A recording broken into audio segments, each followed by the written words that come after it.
Hello friends, कैसे हैं आप। जैसा कि आप जानते हैं, हमारी ये lecture series ancient Indian history की text book R S Sharma पे बेस्ड है। और आज हम उसका chapter 11 identity of Aryan culture को डिस्कस करेंगे। Aryan culture. तो सबसे पहले इस टॉपिक में जब हम शुरू करेंगे तो हमारा पहला टॉपिक रहेगा टेक्स्ट, जो कि आर्यन कल्चर से जुड़े हैं और उनके ट्रेड्स बताते हैं। उन टेक्स्ट बुक्स के बेस पे हमें आर्यन कल्चर के ओरिजिन और उनके ट्रेड्स के बारे में पता चलता है। तो जो मेन ट्रेड्स हैं, जो प्रिंसिपल ट्रेड्स हैं आर्यन कल्चर के, वो दिए गए हैं वैदिक टेक्स्ट में, ईरानियन टेक्स्ट में, साथ ही साथ ग्रीक लिटरेरी टेक्स्ट में। तो ये 3 टेक्स्ट हैं जो काफ़ी इम्पोर्टेंट रेफरेंस हैं आर्यन कल्चर के लिए, वैदिक, ईरानियन और ग्रीक। और इनकी जो कॉग्नेट टर्म्स हैं, कॉग्नेट टर्म्स का मतलब होता है सिमिलर टर्म्स। ये मैथ्स का सिंबल है सिमिलर के लिए। तो जो सिमिलर टर्म्स हैं वो हमें एक ग्रुप ऑफ लैंग्वेजेस में मिलते हैं, जिनको हम बोलते हैं प्रोटो इंडो यूरोपियन लैंग्वेजेस।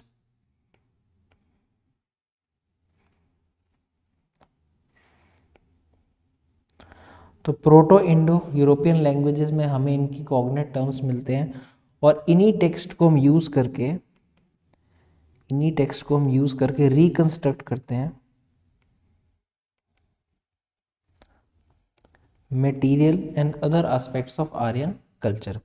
तो बेसिकली हम आर्यन कल्चर को रिकंस्ट्रक्ट करते हैं इन टेक्स्ट को यूज़ करके। तो जो आर्यन कल्चर है वो कंप्राइज करता है, जैसे कि हमारे टेक्स्ट के नाम आ गए, ऋग्वेदा, उसके साथ ही एक बहुत इंपॉर्टेंट नाम है ज़ेंड अवेस्ता, ZENDAVESTA, होमर्स, इलियाद, ILIAD और ओडिसी। तो पहले तो मैंने लैंग्वेजेस बताई थी, अब मैंने आपको 4 टेक्स्ट के नाम बताए हैं, जिसमें से एक है ऋग्वेदा, एक है ज़ेंड अवेस्टा, एक है होमर्स इलियाद और एक ओडिसी। अब अलग अलग जो स्पेशलिस्ट हैं एंशिएंट इंडियन हिस्ट्री के, वो उनका जो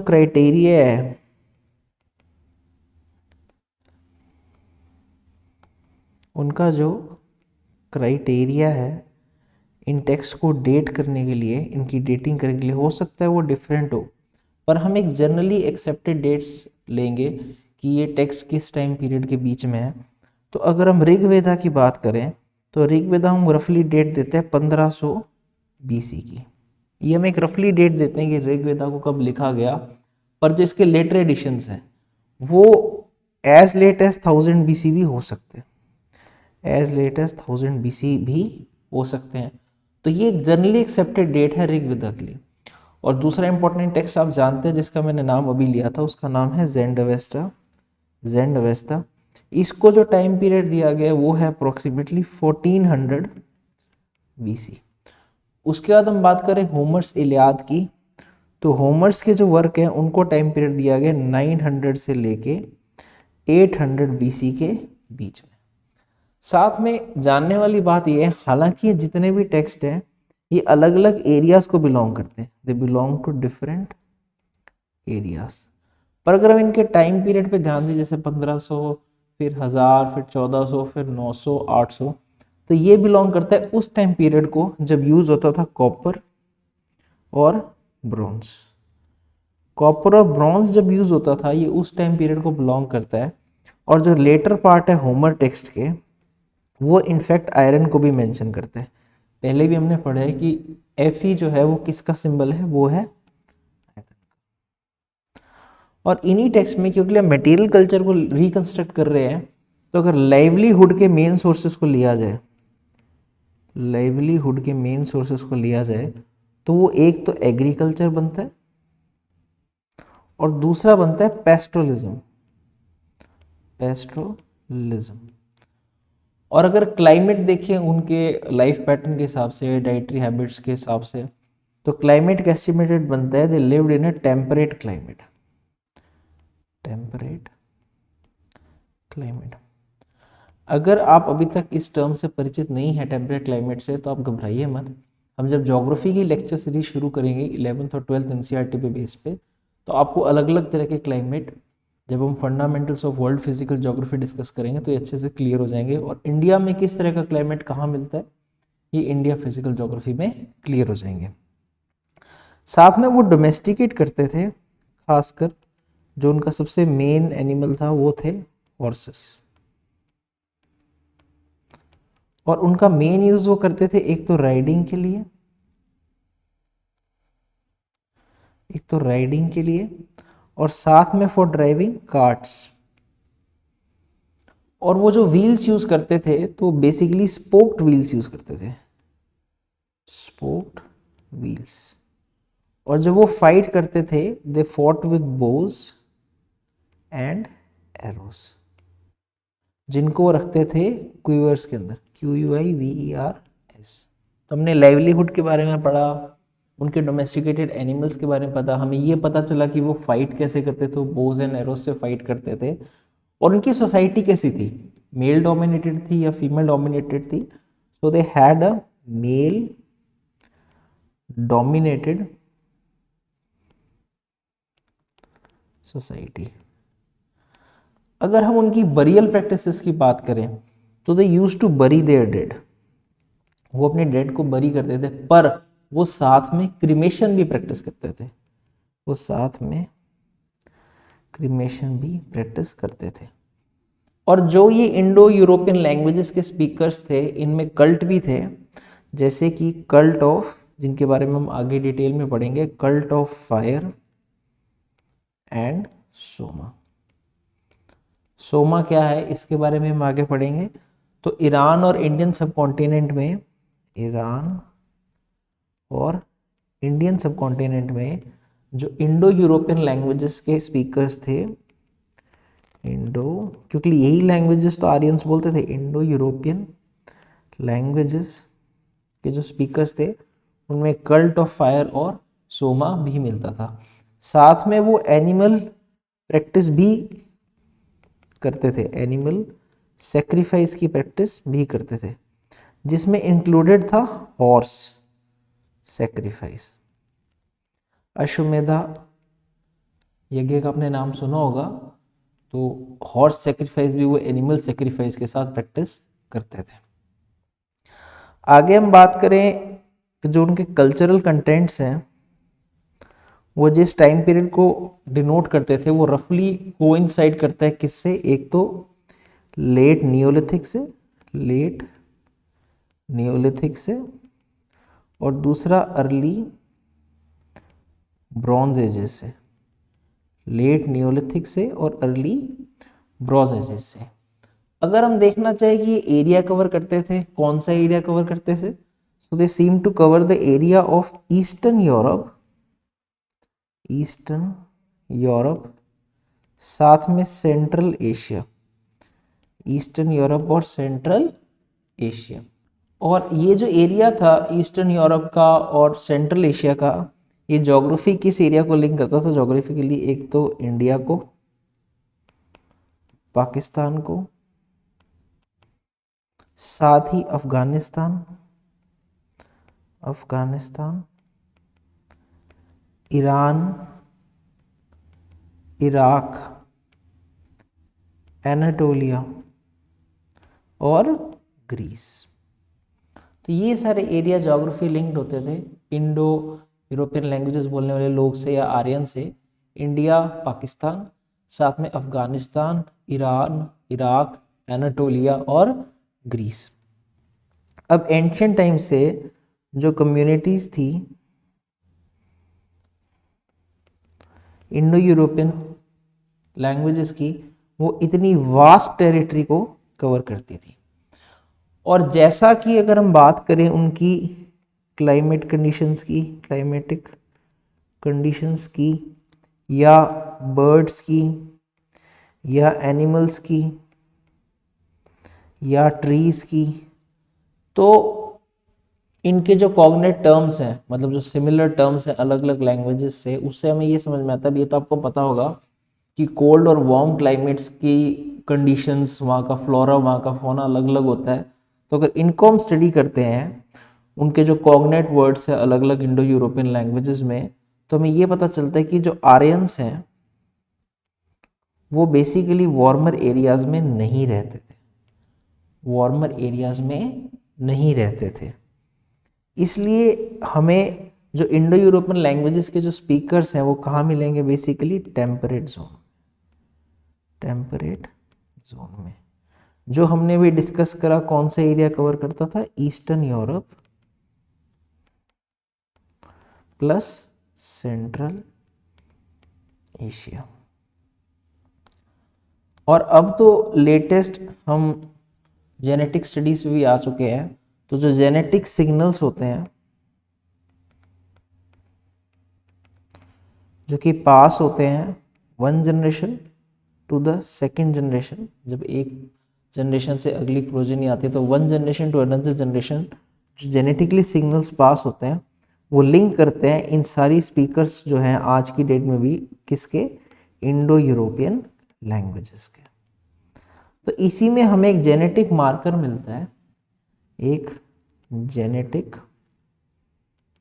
मार्कर मिलता है जिसका हमने नाम रखा है M17। क्या नाम रखा है हमने, M17, जो करीब करीब 40%, करीब करीब 40% पीपल में मिलता है। कहाँ पे, सेंट्रल एशियन स्टेपीज में। वहाँ के 40% पीपल में हमें ये M17 जेनेटिक मार्कर मिलता है जो generation by generation Indo European languages के स्पीकर्स को लिंक करता है। वहीं हम बात करें दिल्ली के हिंदी स्पीकिंग एरिया की, हिंदी स्पीकिंग एरिया की, तो वहाँ के भी हमें 35% पीपल में ये जेनेटिक मार्कर मिलता है। तो इससे हमें ये पता चलता है कि जो आर्यंस थे, इंडो यूरोपियन लैंग्वेजेस के जो स्पीकर्स थे या जो इंडो आर्यंस थे, उनका माइग्रेशन कहाँ से हुआ, इंडो आर्यंस का माइग्रेशन कहाँ से हुआ, उनका माइग्रेशन हुआ सेंट्रल एशिया से, सेंट्रल एशिया से इंडो यूरोपियंस का, इंडो आर्यंस का, इंडो यूरोपियन लैंग्वेजेस के स्पीकर्स का माइग्रेशन हुआ। अब हम बार बार डिस्कस कर रहे हैं कि हॉर्स उनके लिए एक बड़ा इंपॉर्टेंट एनिमल था, तो हमारा अब जो टॉपिक का डिस्कशन रहेगा वो हॉर्स पे रहेगा। उसकी हेडिंग रहेगी द हॉर्स, इट्स डोमेस्टिकेशन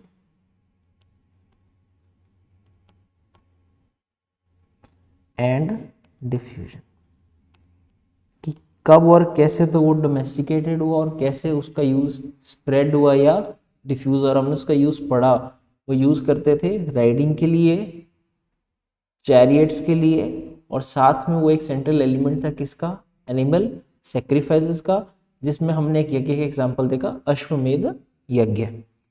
तो जो हॉर्स है वो एक इंडिस्पेंसिबल ट्रेड था आर्यन कल्चर का, और काफी क्रूशियल रोल प्ले करता था in life of early Indo Europeans. जैसे ऋग्वेदा में एक टर्म है, ऋग्वेदा में हॉर्स के लिए एक टर्म है क्या, अश्व। ये ऋग्वेदा में हॉर्स के लिए टर्म है, और इसी की कॉग्नेट टर्म या सिमिलर टर्म हमें मिलती है संस्कृत में भी, ग्रीक में भी, वेस्टर्न में भी, लैटिन में भी, और इनफैक्ट बाकी सभी अदर इंडो यूरोपियन लैंग्वेजेस में।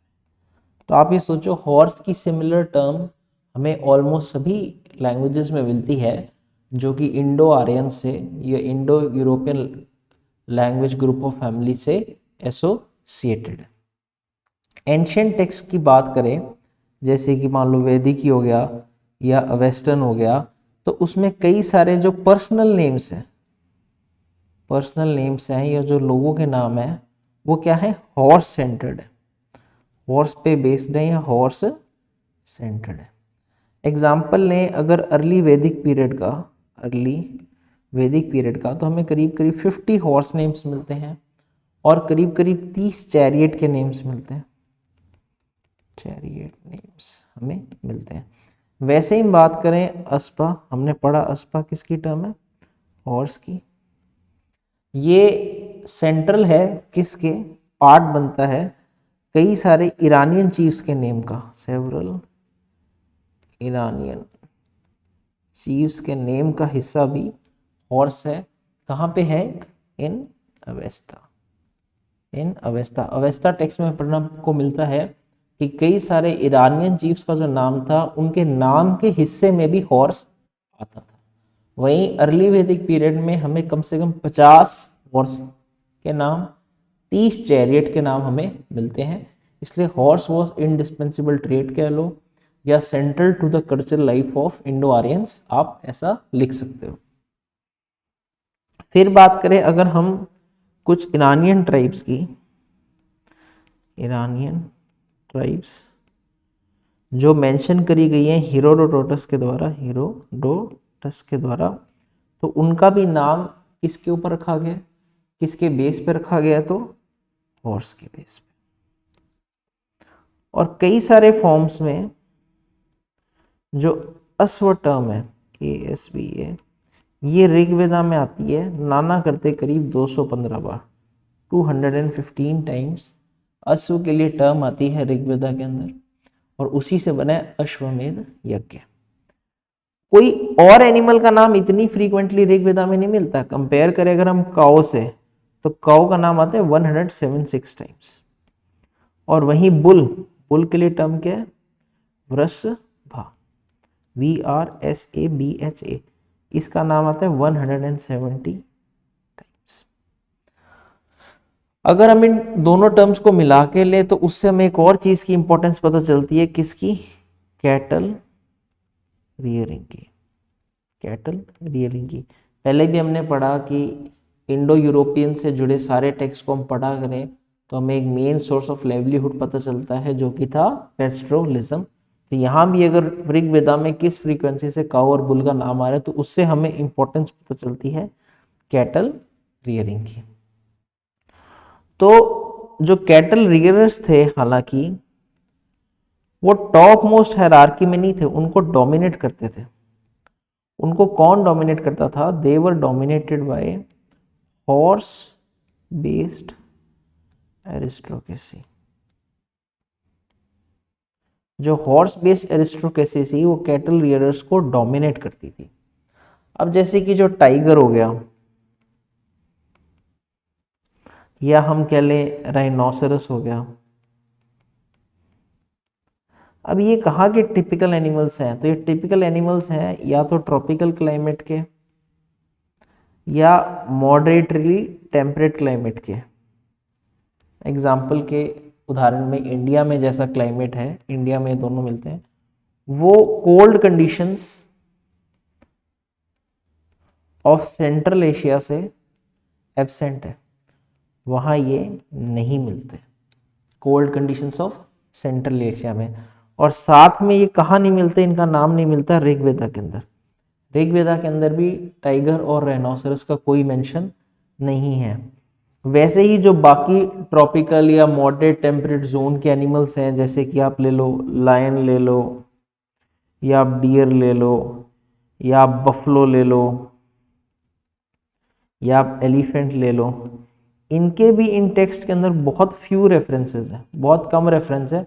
अगर आप उसको कंपेयर करते हो काऊ से, बुल से या हॉर्स से, इनके रेफरेंसेस काफ़ी ज़्यादा इन टेक्स्ट में as compared to these tropical और मॉडरेटली टेम्परेट रीजन क्लाइमेट में जो ये एनिमल्स मिलते हैं। अब ये जो डिफरेंस है इससे हम क्या इन्फ्रेंस निकालते हैं, क्या मतलब निकालते हैं कि ऋग्वेदा के ऊपर इन्फ्लुएंस था सेंट्रल एशियन रीजन का, सेंट्रल एशियन इन्फ्लुएंस था ऋग्वेदा पे, इसलिए वहीं के क्लाइमेट के हिसाब के एनिमल्स हैं उनका तो रेफरेंस है, और उस क्लाइमेट में जो एनिमल्स नहीं मिलते उनका रेफरेंस या तो बिल्कुल भी नहीं है और है तो बहुत रेयरली है, बहुत थोड़ी मात्रा में है। इनफैक्ट ऋग्वेदा के अंदर पूरी 2 हाइम्स, 2 कंप्लीट हिम्स किसकी प्रेज में दी गई हैं? हॉर्स की प्रेज में।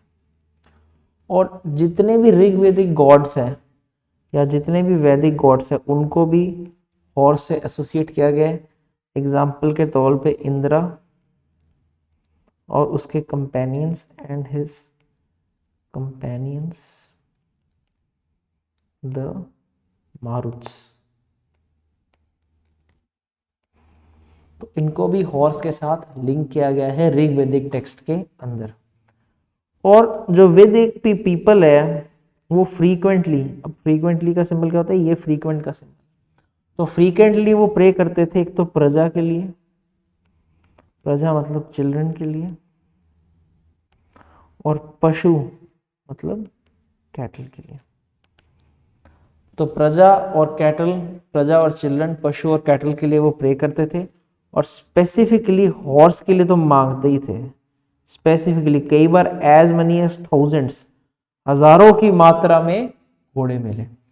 इनफैक्ट अवेस्ता के अंदर भी जो कैटल वेल्थ है, कैटल वेल्थ है, it seems to be more significant, पर फिर भी हॉर्स की एक अपनी ही वैल्यू है, horse has its own importance. और जो हॉर्स और चैरियट है ये बार बार रिपीटेडली प्रेयर्स के अंदर आता है, जो कि करी जाती हैं अवेस्तन मित्र, वहां के भगवान को, अवेस्तन मित्र, सेम एज गॉड मित्र, गॉड मित्र, जो कि मेंशन है ऋग्वेदा में। किसमें मेंशन है? ऋग्वेदा में। वैसे ही एक एडजेक्टिव है, एक एडजेक्टिव है स्विफ्ट हॉर्स्ट, जिसके पास तेज घोड़ा हो, स्विफ्ट हॉर्स्ट। ये कई सारे वेस्टर्न डाइटीज के लिए यूज होता है, वेस्टर्न डिविनिटीज के लिए, भगवान के लिए ये एडजेक्टिव लगाया जाता है। इस टेक्स्ट में इनफैक्ट प्रेयर करी गई है कि जो राजा है, किंग है, उसको स्विफ्ट तो हॉर्सेस भगवान प्रदान करे, स्विफ्ट तो हॉर्सेस और स्ट्रॉन्ग सन, ऐसा माना जाता था। वहीं होमर के टेक्स्ट में, होमर्स इलियाद हमने पढ़ा था, वहां पे बराबर इंपॉर्टेंस दी गई है हॉर्स को, और हॉर्स ड्रॉन चैरियट्स को। जो इक्वेरी होता था, EQUERRY, इक्वेरी होता था, इक्वेरी कौन होता था? Person in charge of horses, और वो घोड़े, वो हॉर्सेस जो बिलोंग करते थे चीफ को, बिलोंगिंग टू चीफ। ये एक बहुत कॉमन टर्म है, कौन से टेक्स्ट के अंदर? ओडिसी के अंदर। ये ओडिसी नामक टेक्स्ट में एक बहुत कॉमन टर्म है। तो इसलिए जो वैदिक टेक्स्ट हैं, ईरानियन टेक्स्ट हैं, ग्रीक टेक्स्ट हैं, इन सब को पढ़ के हमें कोई डाउट नहीं रहता कि जो अर्लीस्ट स्पीकर थे इंडो यूरोपियन लैंग्वेजेस के, वो वेल एक्वेंटेड थे, अच्छे से उनको पता था कौन से एनिमल के बारे में? हॉर्स के बारे में। सो इसी तरह हम टेक्स्ट को यूज करके उस टाइम के आर्यंस की, इंडो आर्यंस की हिस्ट्री को रिकंस्ट्रक्ट करते हैं कि उनकी लाइफ कैसी थी, उनके लिए क्या इंपॉर्टेंस कैरी करता था, वो अपना लाइवलीहुड कैसे जीते थे। तो इसलिए हमने इन सारे टेक्स्ट को पढ़ा, हॉर्स के डोमेस्टिकेशन और डिफ्यूजन के बारे में पढ़ा। जो अर्लीस्ट डोमेस्टिकेटेड हॉर्स है, सबसे पहले जो हुआ था अर्लीस्ट डोमेस्टिकेटेड हॉर्स, वो इंडियन सब कॉन्टिनेंट से काफ़ी दूरी पे हुआ था। इंडियन सब कॉन्टिनेंट में अर्लीस्ट डोमेस्टिकेटेड हॉर्स का नहीं मिलता, इंडिया से काफ़ी दूर मिलता है। और जो लार्जेस्ट नंबर ऑफ हॉर्सेस के रिमेन्स मिलते हैं, लार्जेस्ट नंबर ऑफ हॉर्सेस के, ये हमें मिलता है, जो एरिया आता है डिनेपर रिवर, DNIE, डनाइपर रिवर, वेस्ट के अंदर और वोल्गा रिवर ईस्ट के अंदर। तो इनके बीच में हमें लार्जेस्ट नंबर ऑफ हॉर्सेस मिलते हैं, डनाइपर रिवर के बीच में और वोल्गा रिवर के बीच में। जो अर्लीस्ट एविडेंस मैंने आपसे अभी बात कर रहा था वो मिलता है साउथ ऑफ उरल माउंटेन्स में, साउथ ऑफ उरल रीजन में और ब्लैक सी के आसपास, इस एरिया में। कौन से टाइम पीरियड में? 6th मिलेनियम बीसी में। उसी से आगे चलते हैं अगर हम, फिर 4th मिलेनियम बीसी में हमें हॉर्स मिलते हैं कहाँ पे? एनाटोलिया में। एनाटोलिया में, जो भी ब्लैक सी के पास में है, क्लोज टू ब्लैक सी। तो यहाँ पे हमें हॉर्सेस का मिलता है। उसके बाद अगर हम 3rd मिलेनियम बीसी की बात करें तो हमें हॉर्सेस काफ़ी लार्ज नंबर में मिलते हैं साइबेरिया में, स्पेसिफिकली साउथ साइबेरिया में काफ़ी लार्ज नंबर में हॉर्सेस मिलते हैं। 6th, then 4th and then 3rd millennium BC. Evidently जो हॉर्स का यूज था, अब आप देख रहे हो कितने हजार साल बीत रहे हैं इसमें, it had a long gestation period. हालांकि इसकी जो एग्जिस्टेंस है हॉर्स की, ये हमें 6000 बीसी में या 6th मिलेनियम बीसी में पता थी। कौन सी एरिया में? Between Black Sea and south Ural. फिर भी इसका जो जनरल यूज है यूरेशिया में, वो कब शुरू होता है? वो शुरू होता है 2000 बीसी में। तो आप देख रहे हैं कहाँ 6th मिलेनियम बीसी, 4000 साल के अंतर पे इसका रेगुलर यूज हॉर्स का शुरू होता है। इसलिए हम कहते हैं the use of horse went under a long gestation period. अब जो अर्लीस्ट रिटन एविडेंस कह लो या अर्लीस्ट इंस्क्रिप्शनल एविडेंस कह लो, earliest inscriptional evidence of use of horse in western Asia, ये भी कहाँ मिलते हैं? एनाटोलिया में। कब मिलता है? In the second half of 19th century. Second half of 19th century में हमें अर्लीस्ट इंस्क्रिप्शनल एविडेंस मिलता है हॉर्स का। इफेक्टिव यूज वेस्टर्न एशिया में दे रखा है। कब ये यूज हुए हॉर्स अच्छे से? तो हिस्ट्री का पार्ट है कसाइट इन्वेजन। कसाइट इन्वेजन किसका इन्वेजन हुआ था? कौन से एरिया का? Of Babylonia, of Babylonia in 1595 BC. और माउंटेन में इसको हम क्या बोलते थे? It was called the S from the mountain. तो ये हिस्ट्री के अंदर किस इन्वेजन में पहली बार अच्छे से यूज हुआ हॉर्स? तो वो इन्वेजन ऑफ बेबीलोनिया था इन 1595। अगला डिस्कशन हमारा जाता है द वॉर चैरियट पे, जो हम इस चैप्टर के पार्ट 2 में डिस्कस करेंगे। Thank you.